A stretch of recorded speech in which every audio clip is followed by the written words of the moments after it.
Check. Keep it alive, through these lines I write. I keep it live cause I thrive. I might just blow your mind tonight. I'm so hyped, but it's no hype. From this height, it's direct hits on sight. I'm your type, lend me your ears to show you that there's something in me. I'm not giving up, I'm standing right here, holding these days hostage. And I'll make this my year. We turning fear into love, and the love's in the air. I love doing this cause nothing compares. Nothing can share that same type of feeling when you feeling them flares. They can't catch it, it's havoc, I rip to a tear. Switch the scenario, my stereos, I leave them impaired. Variables start to change and they're all in my range. I just gotta grab it, it's all mathematics. Every step is drastic, I make it fantastic. I'm trying to take your breath away. Asthmatic. This is live through the stereo. Go and let it blow, blow through the stereo. I'ma let them know through the stereo. Yo, here we go through the stereo, stereo. This is live through the stereo. Go and let it blow, blow through the stereo. I'ma let them know through the stereo. Yo, here we go through the stereo, stereo. Yeah, just nod your head with it, so explicit and vivid. Every image is intricate, intimate. I put my all into it, no scrimmage and no rules. I'm a pro tool, hear my heartbeat, beat into the vocals. I'm so loco, lost my mind, oh no.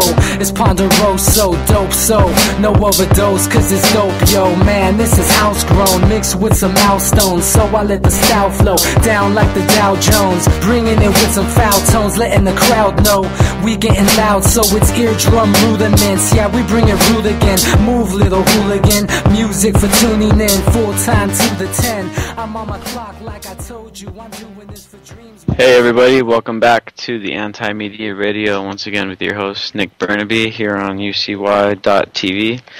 Make sure you guys check out our website, theantimedia.org, where we're going to be where we get a lot of this stuff that we're talking about on our show from. So make sure you check that out. We're relaunching again.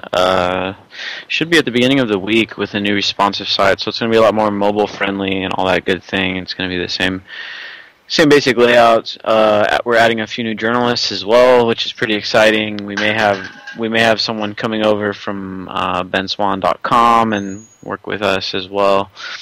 And some other good things going on, and just keep an eye out on that, because it looks like things are taking off, and this movement is growing. The media movement is growing, and unfortunately the mainstream media is getting worse and worse as they become more irrelevant and more irrelevant. We talked about it on Monday about the median age of Bill O'Reilly's show being at 72 years old now. So the average person listening to the O'Reilly Factor, watching the O'Reilly Factor, is a 72-year-old senior citizen. Unfortunately for us, these aren't the people that are out creating the news and talking about the news. I mean, these are the people that kind of stick to their own. They vote Republican and Democrat, but as time goes on, I believe that, it's going to be, as their numbers dwindle, our numbers swell, and we're going to have a whole new effect on things as the more conscious generation, the people that understand what's kind of going on and what's happening, come around and start becoming the people that are kind of in control of what's going on in the world. Because right now it's not really in our control. Our own lives are in our control for the most part, unless we do something that goes against what the state says we're allowed to do. But other than that, a lot of this stuff going on in the world, all these wars, this foreign policy, people getting killed and murdered by the cops, a lot of that stuff is out of our hands right now, because our hands are tied by these idiots, unfortunately to say, that are voting in these politicians. And here in California, we had some horrible elections yesterday and horrible ballots. It looks like we're going to keep our governor, Jerry Brown, which is a total idiot, even from the progressives. The progressives don't even like him. Somehow the guy still won. You got this guy, let's see, what's his name? Leland Yee, I believe his name is. Let's see. Leland Yee, a Democratic California State Senator for District 8, which represents a large portion of East Central California. This is the guy that just got caught a couple months ago by the FBI accepting bribes and funneling weapons. And we're not just talking about guns and pistols.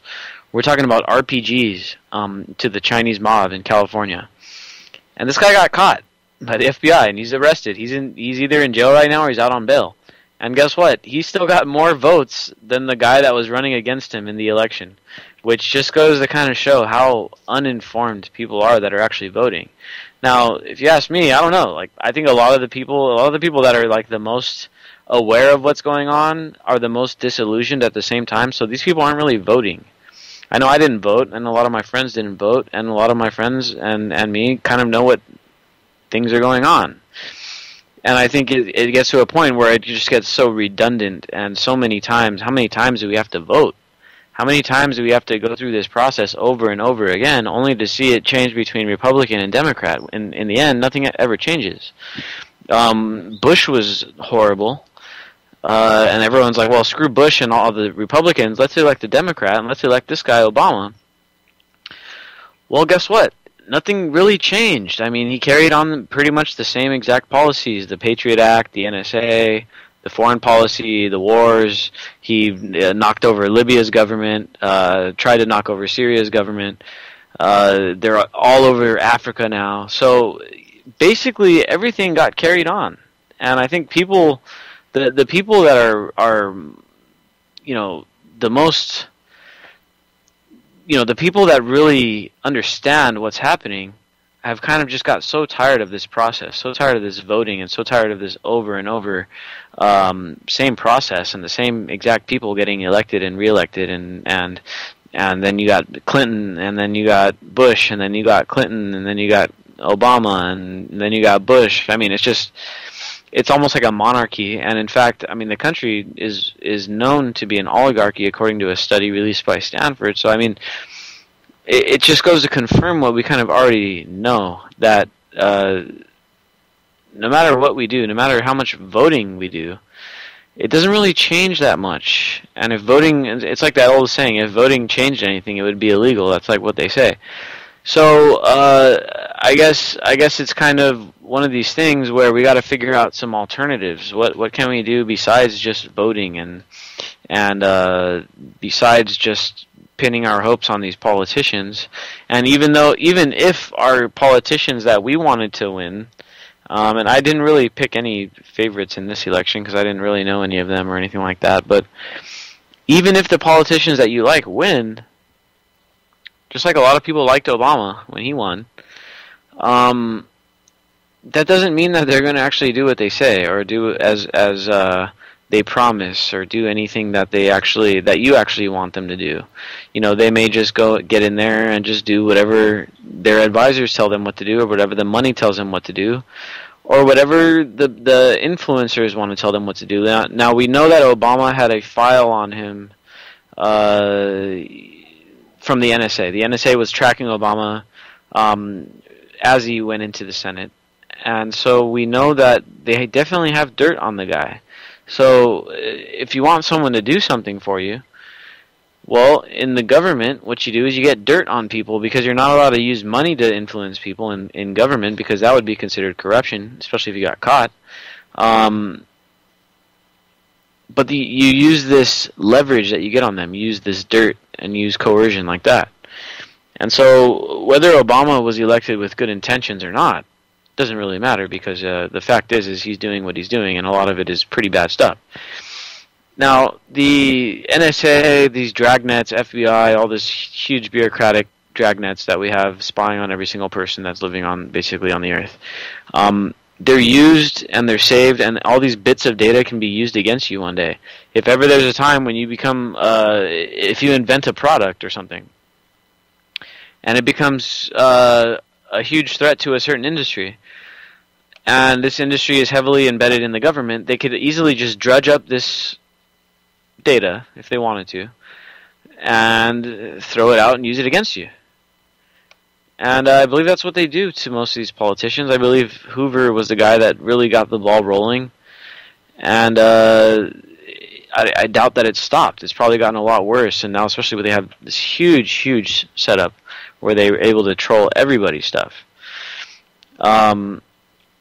that, I mean, it's just one of these things that you can't really avoid. If you get into office, you become powerful and influential. Guess what? They're gonna dig up all your dirt, and then they're gonna turn you into a puppet. I mean, that's basically how the system works, and that's how they've been perpetuating this nonsense for so long. Now, we're not going to be joined by DB tonight, our normal co-host here on the Anti-Media Radio. Unfortunately, fortunately for him, he's on a road trip with his lady friend, and we're going to bring the show to you here tonight solo, but we do have open lines.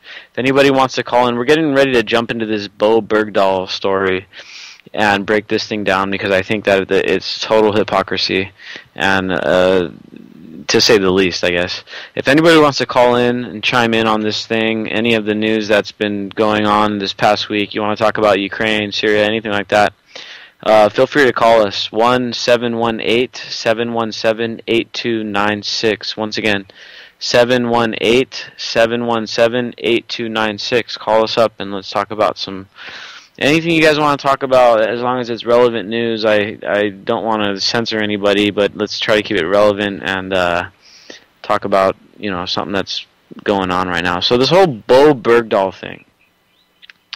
Now I can kind of identify with the guy having a brother that's been to Afghanistan and spoken of the, horrific situation. And yes, these kids, these soldiers, these young guys were sold this dream. They were, hey guys, you're going to go save the Afghani people. You want to sign up for this?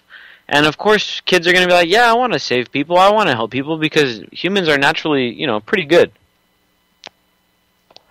And he gets to Afghanistan, and within a couple months, he realized, damn, we're not helping anybody over here. In fact, we're hurting these people, and we're hurting children. We're destroying the economy. We're causing these warlords to gain more influence and these terrorists to become more entrenched. And he decided that it wasn't for him. Now, unfortunately, if you're in the U.S. military and you're over there in these war zones, you can't just up and go to your commander and say, hey man, it turns out this war isn't for me, and I don't think, I don't really want to be here anymore, I don't like what's going on. You can't really do that. You can't just do that when you're in the military. You sign a contract, you basically sign your life away, and that's basically it. You do what you're told, or you get thrown in their whatever kind of jail that they have for the military over there, until you decide that you want to act right. Or, do as you're told, follow orders. Now, in my opinion, of course, this whole story, it's going to be really hard to get to the bottom of, because the media has turned it into this huge spectacle. And now it's really hard to try to uncover the facts here. But I go through and I look for the quotes from the guy, Bo Bergdahl, and what he's saying is basically that he's got a heavy conscience. He doesn't like what he's doing. He thinks he's hurting people, and he doesn't want to do it anymore. And so he walked off, and that's what he did. Now the news is trying to hang this guy. They're bringing, especially on Fox. I mean, oh man, Hannity was just basically calling the guy a complete traitor and calling into question whether or not we should sentence the guy to death. I mean, that's how far it's come. But just a few months ago, the GOP, the Republicans, were saying that we should do whatever it takes to get this kid back, even if it took doing prisoner swaps. And now they're coming out swinging, saying that, maybe we should just impeach Obama over this stuff. Well, judging by these elections in California, I mean, what good would impeaching Obama really do? What happened? Then what? Then we have Joe Biden, an even more bumbling idiot? Or then we call an election and then elect a Republican? I mean, how is that going to fix anything at all, besides just make things worse? And yeah, like I said earlier, Obama is doing a terrible job, and he's done a lot of terrible things. But it's not just that guy that is the problem. That's just where so many people go wrong, especially Republicans, people on the right. They act like Obama is the Antichrist or something, when he's just another guy. He's just a dude. And it showed in those pictures that the guy took of him working out today. He's just a regular guy. and he's a product of this system. So no matter who we end up putting in that position, whether it's a Republican, a Democrat, whether it's Ted Cruz or Jeb Bush or Rand Paul for that matter, it doesn't really matter, because what's going to happen is the same exact thing. You get coercion, you get all these advisors, all this money, and as soon as you go against anything that someone wants you to do, you get hung in the media. And now just imagine a Rand Paul being elected and then actually trying to follow through on things that he said. The guy would be completely hung up in the media. He would be done immediately. Even quicker than Obama, quicker than Bush, worse than Bush, because it would actually be a real threat. So, which means that he simply wouldn't be able to do it. Or if he tried, he would end up like JFK. And that's just speculation, because who knows, the guy's probably a damn insider acting like he's a good guy. You know, but all of that doesn't even really matter, because the fact is the structure is bad. The whole institution is wrong, and it's messed up because they feel that people can rule over other people's lives. And the Founding Fathers, obviously, despite everyone's, gawking at them about their respect for liberty, and, all these libertarian guys love to say, quoting the Founding Fathers and stuff. Well, no, the Founding Fathers didn't really know the first thing about liberty, because they signed us all up for this social contract that anyone born in this country got tied into. No, that wasn't liberty. That was force. That was coercion. So no, the country wasn't founded. The country wasn't even founded in freedom. And think about it. They had a bunch of people enslaved. They had the Native Americans being slaughtered and treated like cattle. So even at the very beginning of this country, there was never really a time of real freedom or liberty. There were just versions of it for some people, and some people were able to benefit from certain versions of this freedom. And so it's time that I think we need to rethink the whole institution, the whole structure, because it really isn't working for the majority of us.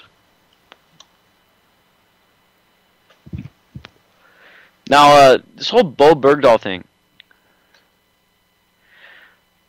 they're saying that the media obviously turned this into a spectacle. Now, I heard these conservative pundits saying, well, he violated his oath of office, or he violated his oath to his country, so that is deserving of very severe punishment, up to and including death. And they're blowing this stuff all over the radio waves and all over the airwaves. And what about all these politicians that have violated their oath?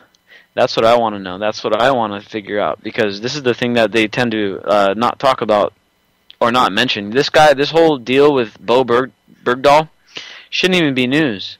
It should have just been a prisoner swap, end of story. In fact, Guantanamo should already be closed, and we shouldn't even be in Afghanistan to begin with. I mean, let's get a little bit deeper into this thing, and let's not focus on, well, is Bo Bergdahl a traitor or is he a hero? No, that's not even relevant. The relevant thing is, well, obviously this guy saw how shitty the war was and how unethical the war was, and it got to his conscience, so he walked out. Okay, that's one part of it. The second part is maybe we shouldn't be over there in the first place, battling basically what's turning into a genocide, because we're at war with the Taliban, which is basically a race. It's a tribe. So we're at war with Taliban. We're at war with a tribe. We're committing genocide. Okay, so we get a little deeper that way. And now, what about all these politicians that support the NSA? These people have all violated their oath. They've all violated their office. Why aren't we talking about sentencing these people to prison or sentencing these people to death by firing squad or whatever it is these idiots are talking about? Because these are the ones really committing the violations of our of the oath, and the politicians are the ones that don't just affect what they say, that the people looking for Bo Bergdahl got 6 guys killed. Okay. That's bad. That sucks. 6 guys died in the war looking for this guy that maybe walked off the post. But when a politician signs off on this kind of thing, 6,000 people could die. 600,000 people could starve. I mean, and these guys, almost every person in the Congress is guilty of violating their oath because they've supported the NSA, and the NSA is an existential threat to the Fourth Amendment. So yeah, they're violating their oath. Almost all of these politicians in one point in their career have violated their oath of office. These are the ones we should be putting in prison, not these poor soldiers that lost their mind because they're over there fighting an unjust war. That's insane. We shouldn't be creating a week's worth of headlines over one poor soldier that lost his mind in Afghanistan and calling him a traitor. I mean, the guy just got released from being kidnapped for 2 years, and the mainstream media is sitting here calling the guy a traitor and a deserter and all this stuff. I mean, how sick is this country? How sick is this media to do this kind of thing and just completely ignore the absolute inequality that's going on in this country? I mean, it's just so wild. It's so crazy to watch this reality show that they call television news that it's just almost like comedy now when I see it. And luckily for us, we have this independent media and these independent radio stations and websites and even video programs that you could watch on your TV if your TV is internet enabled, or if you set up your TV to be your computer monitor. You can watch these things as if you're watching TV, but you're watching YouTube news or live stream news, internet news of some sort. Even the Young Turks, it's better than watching MSNBC. But if it weren't for that, I mean, if it weren't for us being able to talk about this stuff, I mean, everybody in the country would be in this frenzy, fighting each other, cutting each other's heads off. All the Democrats are going to be defending Bo Bergdahl because Obama's the guy that pardoned him or brokered the deal, and all the Republicans are going to say, "Oh, well, Bo Bergdahl's he's a terrorist, he's a traitor, he's a deserter. We need to impeach Obama." I mean, this is as deep as the debate would get if it weren't for the independent media. And so, thankfully, we have that. Thankfully, we still have internet, and we've talked about it a few times in the past. We've talked about the need for the media, and believe me, the media is growing. The anti-media is growing. We're bringing on new journalists. The network is expanding, and that's a good thing because people want to hear the real news because they're tired of hearing this crap that they're seeing. I saw an article the other day from Gawker, of all places, where it was literally a video of people watching Game of Thrones and watching their reaction on their faces to watching Game of Thrones. I mean, that's what this whole article was about. So, of course, as the internet becomes the main way of distributing information and the television starts to become irrelevant, at least the cable television and, the satellite, all that crap, we're going to see the mainstream moving into the independent media, and we talked about this a little bit on Monday with Andrew Demeter that was on the show, and he's that kid from Teen Take. He's like 16, 17 years old. He's the one that confronted Pelosi, and we talked a little bit about this.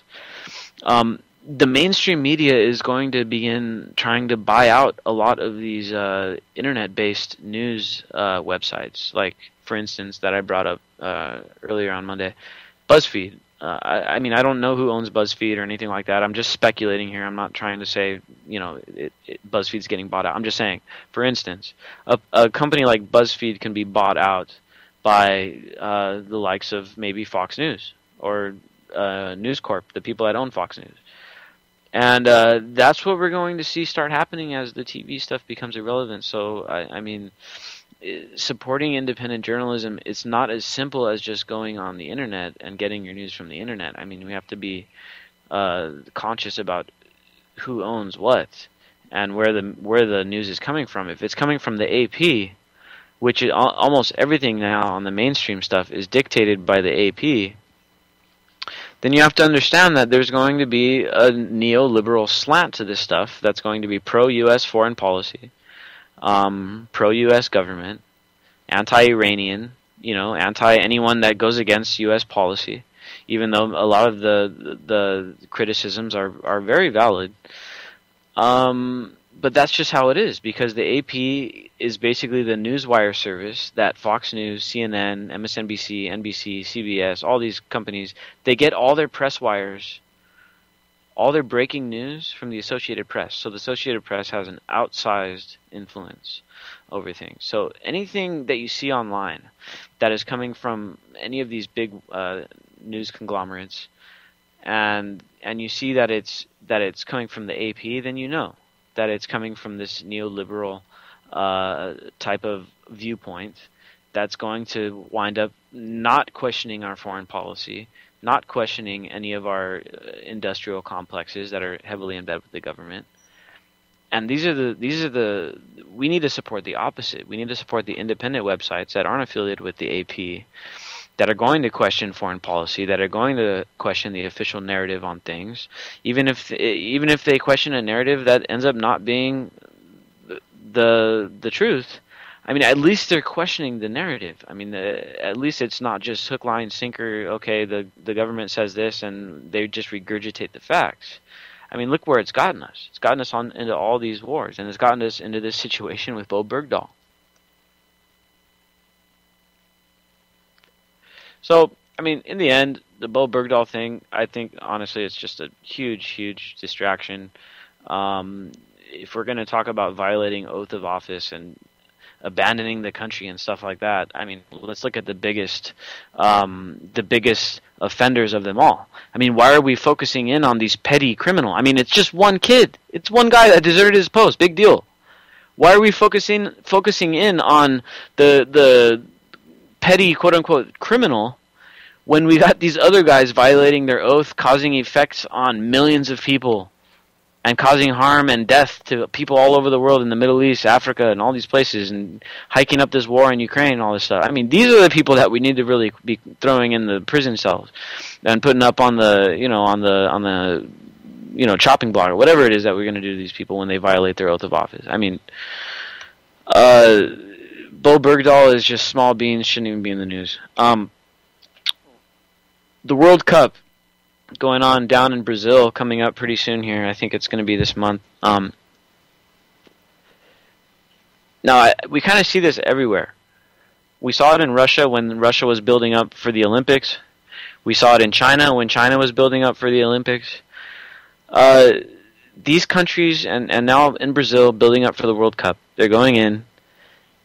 They're tearing down these favelas, which are basically the slums where most of the poor underclass people of Brazil live. And they're just demolishing whole neighborhoods, wholesale. And, I mean, these people are, these people have nowhere to go. So they're fighting back, and the police are just retaliating with massive, massive amount of police state activity. And they're just beating these people down in the streets, killing these kids, man. I mean, they're literally killing kids just to build this World Cup stadium. And Brazil has spent $11.5 billion constructing these stadiums and stuff for this World Cup event. Right. Meanwhile, 16 million people in the country live on less than $360 per year. So, we're talking about total hypocrisy here, and it's kind of what we've seen in Russia and China, of course,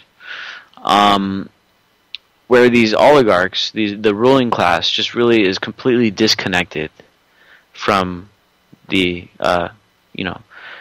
from the people at large. And what you have going on now is just this obviously this crony capitalistic type of situation where these construction, there's probably one or two big construction companies that are getting the majority of this $11.5 billion in funding for these construction stadiums, and the oligarchs that are down there that are looking at the economic advantage.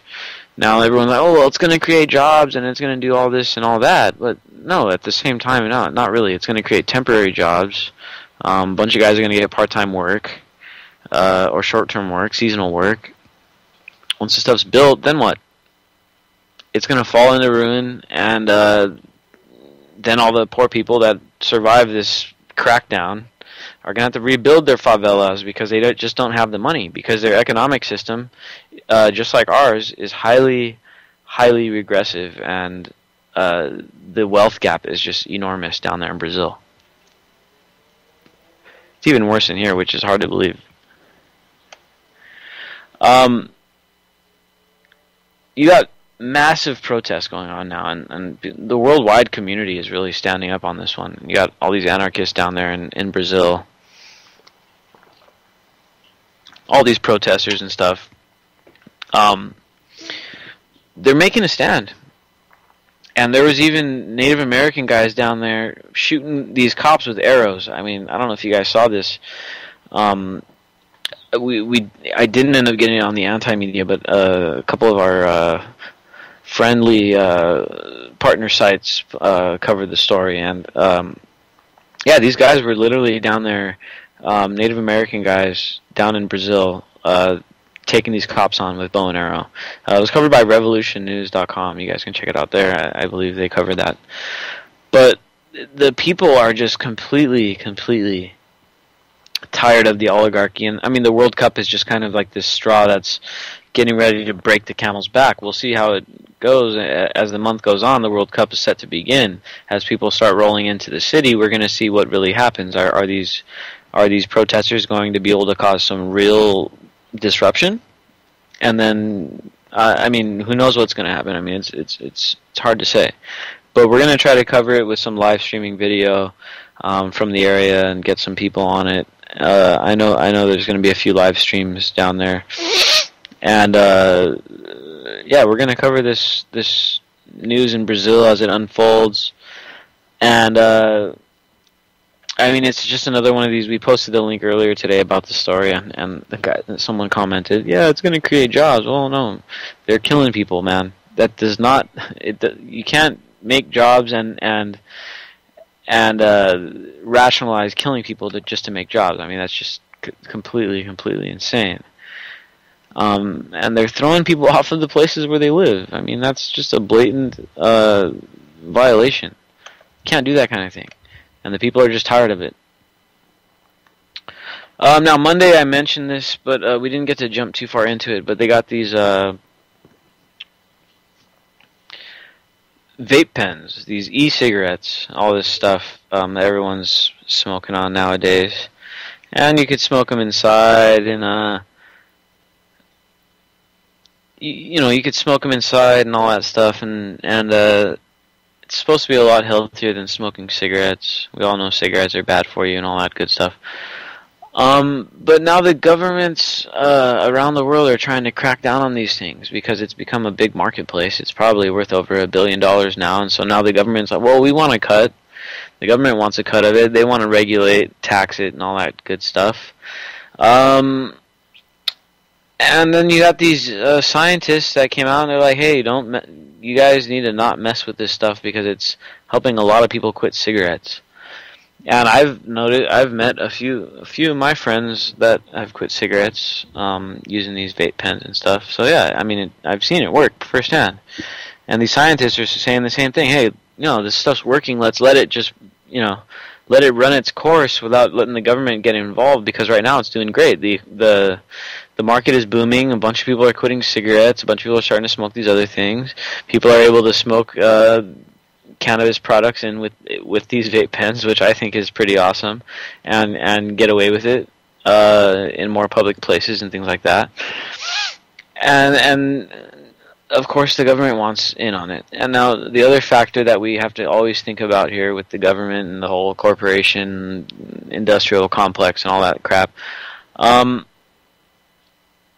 is the big tobacco lobby, the big tobacco industry. We can't discount them, because there's a good chance that they're the ones in the background saying, yeah, we want this regulation. Let's regulate these vape pens. Let's regulate the e-cigarettes. They're dangerous.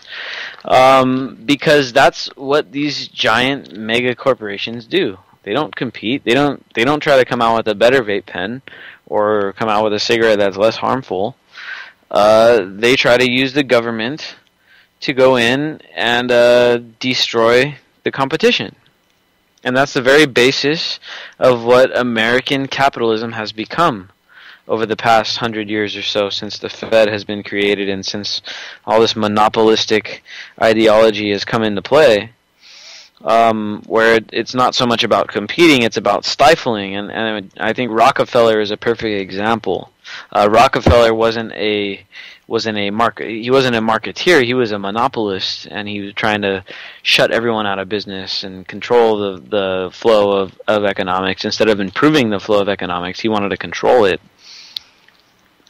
And he even, the guy even shut down certain power plants just so that he wouldn't have to haul the product on trains that were owned by his competitors. I mean, that's how insanely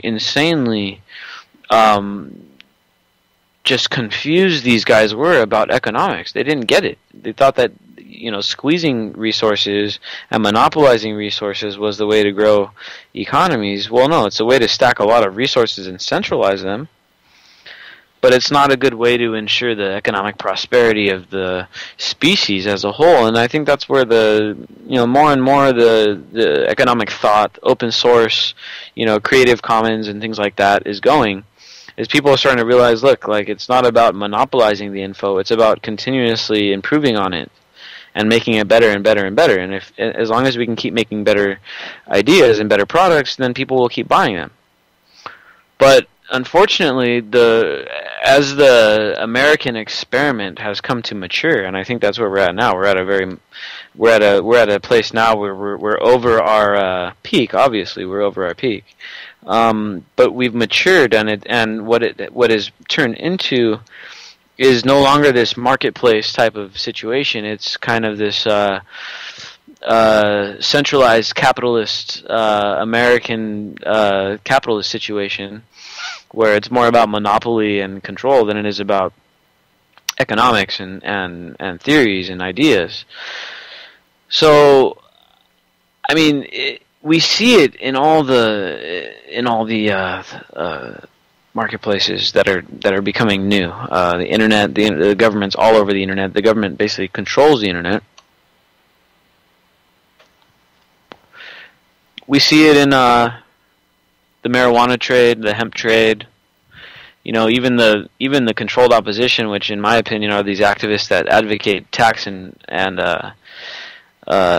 regulate marijuana and tax and regulate cannabis. I think, in my opinion, that's more like controlled opposition, because the goal shouldn't be to tax and regulate it. The goal should be to make the government not throw you in a jail cell for dealing in it, and let the damn economy run its course, and let these people innovate on their own without the government getting involved. Because as soon as the government gets involved, then the guy with the most money is able to come in and more or less try to shut down everybody else. And that's what we're seeing with these vape pens. And vape pens are just so mundane. It's just a small thing, but it's an overall symptom of our total economy. And it just goes to show how messed up things have become. I mean, America is no longer, by a long shot, the easiest place to start up a business. In fact, there's more businesses, I believe, there's more businesses per capita started up in Mexico now than there are in the U.S. Because we've created just this bad, this just bad kind of twisted capitalist society that has just completely lost touch with what it's all about. Now, of course, like everything else, fortunately, there is a counterbalance. And that's the new economy. That's the Bitcoin economy. That's the economy that gets away from the central banks. That's the economy that relies on open source. The economy that relies on Creative Commons. Hey, here's my blueprint. You could recreate it, improve on it. Open source. Anyone could use it, improve on it. I mean, that's the way that we advance these ideas. Instead of locking them down, patenting them, and making everybody sign non-disclosure agreements and vow of secrecy and all this crap. Dude, if you create a good idea, don't you want the world to know about it? Don't you want the world to use it? It's not about monopolizing it and just extracting as much resources as you can from it. That's the old way of thinking. That's the greedy way of thinking. It's all about now making good ideas that are going to improve humanity and then getting them out there, making them go viral.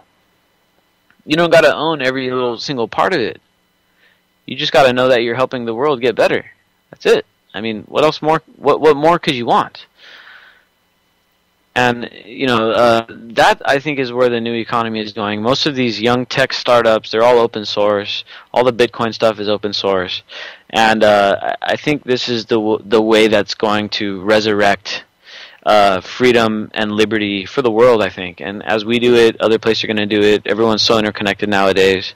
If we can do away with bureaucracy in government, I mean, we're looking at a real utopic kind of situation, and it's not that far-fetched. but it will take a lot of work and a lot of time. I don't think it's possible in the next 10 years, but I think it's possible in the next 50. But we'll have to see where it goes. We'll have to see where it goes. The society is evolving at a very fast pace. Look at the marijuana stance. Look at the polling. The polling on medical marijuana just, 5-10 years ago was like the majority of people, 70% of people didn't want marijuana legalized. Now a majority of people in the country do want marijuana legalized. It's only been 10 years since the whole thing started. 15 years max. So it can happen pretty quickly. But it has to be ideas and not force. If you're using force like a lot of these guys are advocating that I see online, then you're starting out on the wrong foot. You're starting out with bad ideas, because if you have to use force, then your ideas aren't that good, and you got to force people to use them. And nobody wants to have an idea that they're forced to use. No one wants to live under something that they're forced to do. And I think that's the one thing that we all can agree on. And now everyone's worried about the inequality situation. I am greatly worried about inequality, especially now with the mechanization of the workforce and the robotic, computerized drone workforce, all this stuff. But we have to keep in mind that the government is what helps perpetuate that over-centralization of capital and property and all that stuff. So without them around, it would be left up to a real free marketplace, which would basically ensure that the resources were decentralized. There would still be rich people, there would still be poor people. But as we move on and as we stop getting all of our resources extracted from this parasite, which is the government, people will have a lot more money to help the poor. And I mean, these movements with the March Against Monsanto, food freedom, the food is free movement. I mean, we're talking about organic gardens going up all over the place with absolutely free food. And anybody that's hungry can go there and get organic tomatoes, lettuce, and kale, and all kinds of whatever it is that you want to eat. Potatoes, onions, whatever. These things are popping up all over the place. If you guys haven't had a chance yet, check out the Food is Free project. March Against Monsanto also is a huge supporter of it, and getting the food back. And once we do that, and everyone has food, I mean, think about the freedom that everybody is going to have. Nobody's relying on anybody else for food because the food's growing everywhere and it's free. Everyone is going to be so free to do so many different things, whatever they want, as long as they're not hurting or killing anybody. That the new enlightenment, the new revolution, would be inevitable. It would just happen. It would have to happen because we'd get tired of this parasite. We'd be done with it. And let's not twist words. Government bureaucracy is the greatest parasite that feeds off of humanity. They suck us dry. Every country is sucked dry by its government, or sold off, or sold out by its government, or killed, outright killed. I mean, look, Mao in China did it. Hitler did it. I mean, we did it to the natives.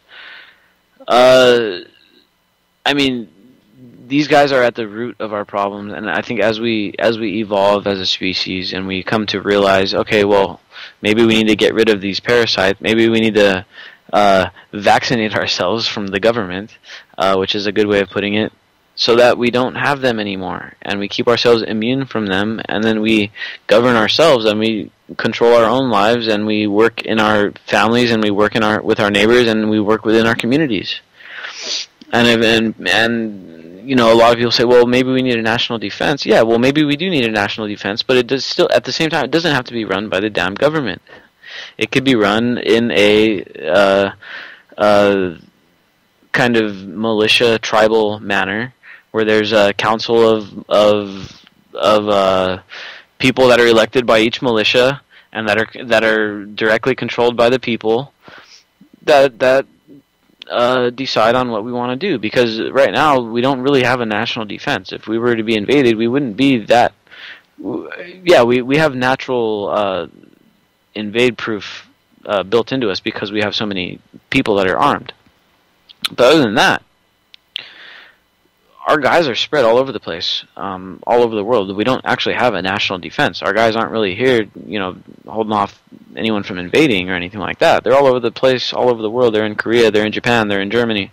They're in all these countries that we went and fought in, 50, 60 or more years ago or whatever. And they're over there stimulating their economy on the other side of the world, not helping our economy at all. So, yeah, we need a national defense.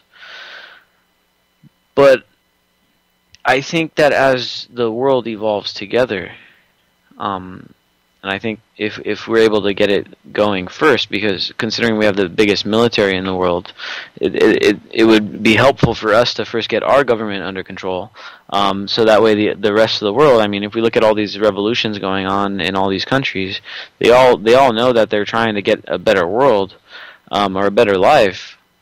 But the U.S. and other foreign powers end up meddling in these situations and muddling up the objective and the real reason why people were actually out in the street. I mean, look in Egypt. They had something like 30 million people in the streets. I mean, that's unheard of numbers. And they wanted something better. But what'd they get? A military coup. That's all they got. And the military of Egypt is a puppet of the U.S. government. We've basically created them, and they own basically 40% of the Egyptian economy. So you can't really do away with them. If you did, you'd crash the entire economy, and it would be complete chaos. So, I mean, the sentiment is there. It's just up to these nations like the U.S., the people of Russia, people of China, to rein in on their own governments. And eventually we can create a world where we wouldn't even need a national defense because the world would be peaceful. And at the very least, we had local militias just in case anything popped off. And they could, if they needed to, they could work together. I mean, we wouldn't need a government. We wouldn't. And the militia would just be would just have to answer to the community. The community would hold it accountable. And that's it. I mean, we're talking about ideal situations, but it's something that could happen if we're able to get our act together well enough and at least get around this idea that we need to get rid of the parasite. That's holding us all back. Now, we got the enforcement arm of the machine, the police, the guys on the streets, the border patrol, the sheriff's deputies, all these guys. I mean, all these killings that they're committing. It's just becoming like a blur to me. I mean, we published 1 or 2 stories today about 2 more guys that were shot by the cops and killed, or beat, or tased to death, or whatever. And I'm trying to figure out, I mean, is there more people being brutalized now by the police? Or is it just that there's more people with cell phones? And somebody asked me today about the whole putting cameras on all the cops. And I really don't know. I don't think it's a great idea, even though there's supposedly a study shown that the crime rates have gone down. Even though that wasn't really a study, it was a very small sampling. So there is no real good scientific research to show it. But I don't think I want more cameras in the hands of the cops where they can easily say, oops, my camera didn't work. I mean, there was just a story today that I saw where the cop's dash cam accidentally somehow malfunctioned right as soon as he started beating a guy's head in. And then you got the guys down in Compton. The whole half of the whole Compton police precinct had disabled their video and audio equipment so that they could get away with doing all kinds of corrupt crap. Who knows what they were doing? Beating people, or accepting bribes, or dealing drugs, or dealing with prostitutes. I mean, who knows? Probably, maybe all of the above. I mean, we're talking about Compton. So I really don't know about putting the whole video camera thing on the cops' heads. I really think that it would be better if just us as people just started to become more aware and spread this info so that people could do more of their own videotaping and stuff like that. and then figure out ways to back it up on the internet right away, where the cops can't just take your phone and smash your phone or delete the video or whatever, so that you instantly stream online. And that's something that a few people are working on. So, yeah, I'm not really in favor of the head cams. If anyone wants to call in and talk about these head cams, I mean, feel free. If you think that we should use them, because I've heard some pretty fair arguments on either side of the equation. If anyone wants to call in, it's 718-717-8296. Now, I mean, the police are definitely the enforcement arm. I was down protesting the Federal Reserve down here in San Diego. We don't have a Fed branch, unfortunately, so we're out in front of the banks. And, I mean, it was just 6 or 7 of us, maybe 8. And they had more cops out there than there were protesters. And let's just get this out there right now. The cops were not standing there with beside the protesters, us, and saying, "I'm here to protect your First Amendment." No. The cops stood on the bank's property and said, "We're going to protect the bank from you guys." And basically, you guys are the enemy here, and the bank is our ally. You know, and it was pretty telling. And to me, it was kind of one of these epiphany moments where it's just like, wow, it's like, really, these guys actually are the defenders of property and not the defenders of our rights, which is supposed to be the highest law of the land. I mean, the Bill of Rights, the Constitution, that's supposed to be the highest law of the land, right? Well, the fact is, they tried to stifle our First Amendment. They tried to stop us from continuing our protest. They tried to shoo us away out in front of the bank. But fortunately, we stood our ground and we continued. But it just goes to show. I mean, these guys aren't here to really protect you. They're all else fails, they're going to try to protect. They're going to try to protect corporate property. But even likelier chances for instance, in a Hurricane Katrina situation, these cops aren't only out for themselves, man. They're not going to do anything but dip out and then eventually report to their superiors once they get the hell out of there. And then that's when they're going to get together and say, okay, well, now we got to really control this angry mob of people that are wondering why the government abandoned them to the damn floods in Katrina. And I mean, there's plenty of stories that came out of Katrina where the cops went rogue too. I mean, it's not even it's not even speculation. I mean, there's video showing these cops going rogue. They took down an old lady just because she wanted to stay in her house and stand her ground, and she had plenty of food and plenty of water, and she said, "No, I'm going to stick it out." And the cops come in, and she's like, "Well, I have a pistol to protect myself," and the cops just went in and started tackling the lady and took the gun away. And then, I mean, the video cuts off, but I'm pretty sure she got detained and arrested. We're talking about a 75, 80-year-old old lady with her family trying to defend her house because they were above, they were in higher ground and they had plenty of supplies to survive for a couple weeks. And they said, "No, we're gonna stick it out." And the cops said, "No, you're not. We're gonna come in and beat you down, old lady, and take your gun, throw you in cuffs." And I mean, we really need to rethink this whole idea of police and how we hold them accountable. And I mean, I don't know. I mean, what is the solution? It's hard to say. But I mean, there's got to be some kind of alternative. But I mean, that's up to us to create. And as we evolve as a society, we have to come up with that kind of thing. Especially if we ever come around to this idea of getting rid of the government altogether and having a more evolved way of doing things where we rule ourselves and things like that. We're definitely going to have to figure that out. And I mean, it's kind of like this whole idea of volunteer firefighters. It's like that whole thing. I mean, we can do it. It's already being done in places.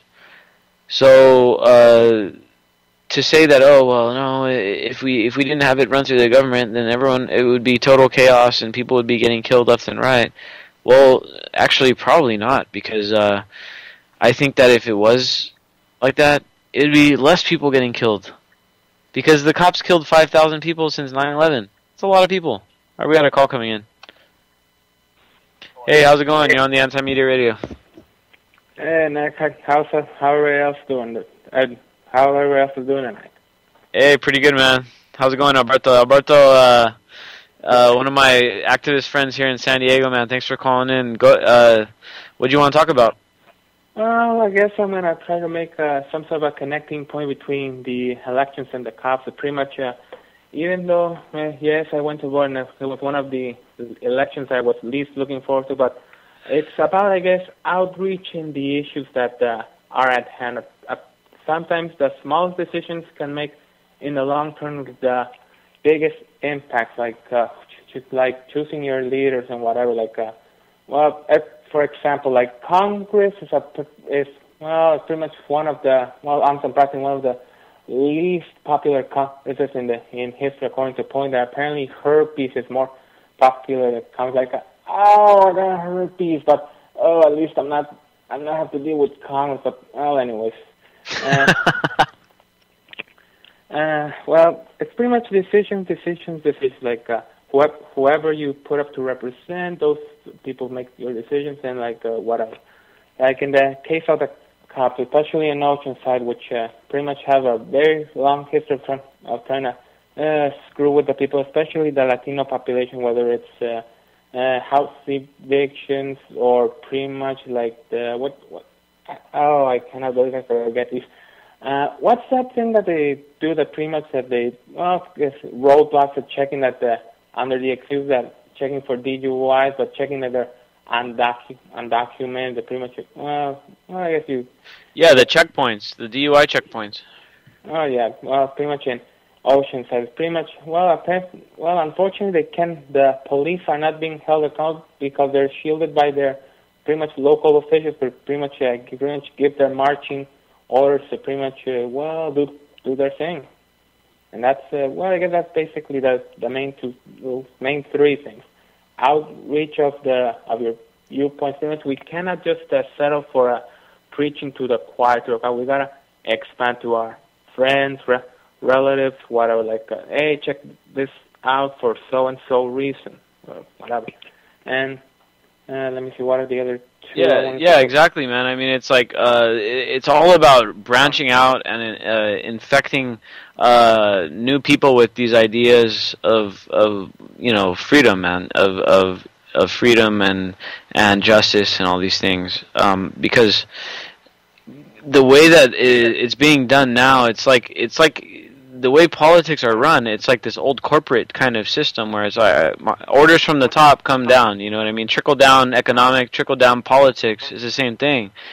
I'm glad you reminded me of that. That pretty much, unfortunately also that money talks, in the case of Lori Saab, which pretty much, managed to squeak by to pretty much win her congressional seat without having to run off with Sarah Booth, who she pretty much barely won by 3 points. Pretty much, it's a little bit intriguing for a council seat pretty much that earns $75,000 a year. She gets $500,000 in indirect support. I guess it's a little bit of a domino effect.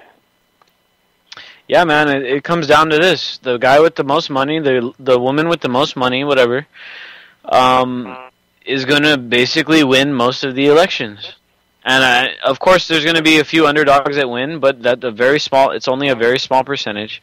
The majority of the people that win in politics have the most money, and they spend the most money on advertising.